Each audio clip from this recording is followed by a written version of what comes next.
Assalamualaikum warahmatullahi wabarakatuh. Nama saya Muhammad Jihad Ramadhani dengan NIM 23 10 11 60 49 dari Prodi Ekonomi Syariah Fakultas Ekonomi dan Bisnis.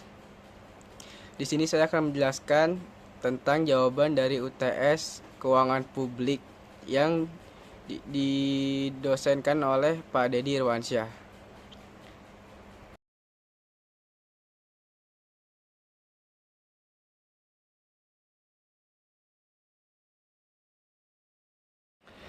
Jawaban dari pertanyaan nomor 1 adalah dukungan terhadap pertumbuhan ekonomi berkelanjutan di Indonesia melalui pengelolaan dana publik dan sosial di perbankan syariah dapat dilakukan dengan cara yang pertama, pemberdayaan UMKM. Perbankan syariah dapat menyediakan pembiayaan sesuai dengan prinsip syariah untuk usaha mikro, kecil, dan menengah yang berpotensi berkontribusi pada perekonomian lokal. Selanjutnya ada pendanaan berbasis proyek, yaitu melakukan investasi pada proyek-proyek yang ramah lingkungan dan sosial seperti pembangunan infrastruktur berkelanjutan atau pengembangan energi terbarukan. Selanjutnya, edukasi keuangan, yaitu memberikan pelatihan dan edukasi kepada masyarakat mengenai pengelolaan keuangan yang baik serta pentingnya investasi berkelanjutan.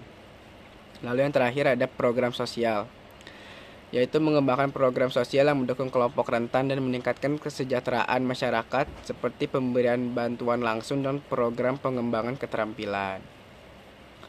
Selanjutnya jawaban dari soal nomor 2 adalah pelaksanaan pajak dalam Islam mengedepankan prinsip keadilan di mana pajak harus dikenakan secara adil dan sesuai kemampuan membayar. Pajak juga harus jelas dan transparan agar wajib pajak memahami kewajibannya. Selain itu, penggunaan pajak harus berfokus pada kepentingan sosial seperti pembangunan infrastruktur dan layanan masyarakat atau publik yang bermanfaat. Selanjutnya, bentuk dan pelaksanaan pajak dalam Islam. Yang pertama ada zakat. Zakat adalah kewajiban menyisihkan sebagian harta untuk diberikan kepada yang berhak.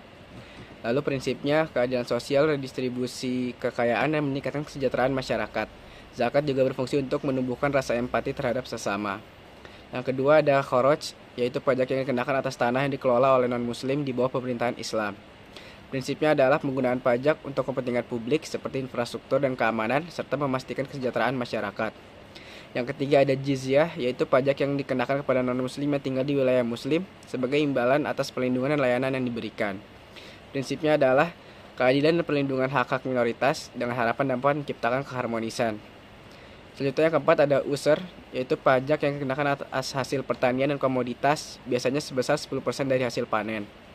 Prinsipnya adalah mengutamakan keadilan dalam pengelolaan sumber daya alam dan distribusi hasil pertanian kepada masyarakat. Selanjutnya untuk jawaban soal nomor 3 adalah institusi keuangan publik Islam. Yang pertama ada Baitul Mal. Baitul Mal berfungsi sebagai lembaga yang mengelola sumber-sumber keuangan publik seperti zakat, jizyah, kharaj, ghanimah, dan pajak. Tugas utamanya menyalurkan dana kepada kelompok yang membutuhkan serta membiayai proyek publik. Lalu yang kedua institusi zakat. Lembaga zakat bertanggung jawab untuk mengumpulkan zakat dari umat muslim dan mendistribusikannya sesuai ketentuan syariat. Lalu yang ketiga ada institusi wakaf. Lembaga ini mengelola harta yang diwakafkan oleh kepentingan sosial dan keagamaan. Harta wakaf digunakan untuk fasilitas publik.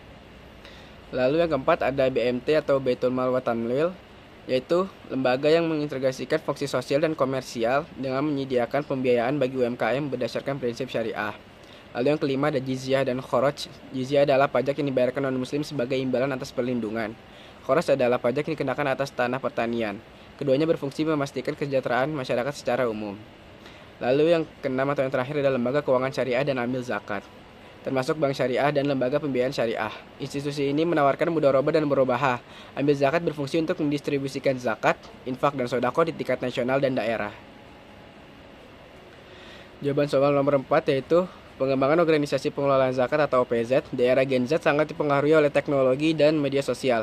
Gen Z mengutamakan keterbukaan sehingga laporan keuangan yang transparan dan update real time sangat penting. Dengan memanfaatkan media digital, kolaborasi dengan komunitas, dan program inovatif, OPZ bisa lebih dekat dengan generasi ini, meningkatkan kesadaran dan partisipasi mereka dalam menunaikan zakat, serta mewujudkan dampak sosial yang lebih besar dan signifikan. Selanjutnya jawaban nomor 5, ada 4 perbedaan lembaga keuangan mikro syariah dari lembaga keuangan mikro konvensional. Yang pertama ada prinsip syariah, tidak menggunakan riba atau bunga, melainkan akad syariah seperti mudharabah dan murabahah. Yang kedua ada bagi hasil, yaitu keuntungan dibagi berdasarkan sistem bagi hasil, bukan bunga tetap.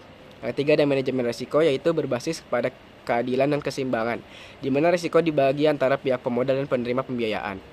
Lalu yang terakhir ada tujuan sosial. Selain keuntungan, berfokus pada pemberdayaan masyarakat dan kesejahteraan sosial sesuai nilai-nilai Islam. Selanjutnya jawaban nomor 6 atau yang terakhir adalah pengelolaan dana publik dan sosial pada perbankan syariah melibatkan pengumpulan dan penyaluran zakat, infak, sedekah, serta wakaf. Dana ini digunakan untuk membantu masyarakat yang membutuhkan dan membiayai proyek-proyek sosial seperti pendidikan dan kesehatan sesuai prinsip syariah. Bank Syariah ini juga menjalankan program tanggung jawab sosial atau CSR untuk memberdayakan ekonomi umat. Sekian dari saya. Wassalamualaikum warahmatullahi wabarakatuh.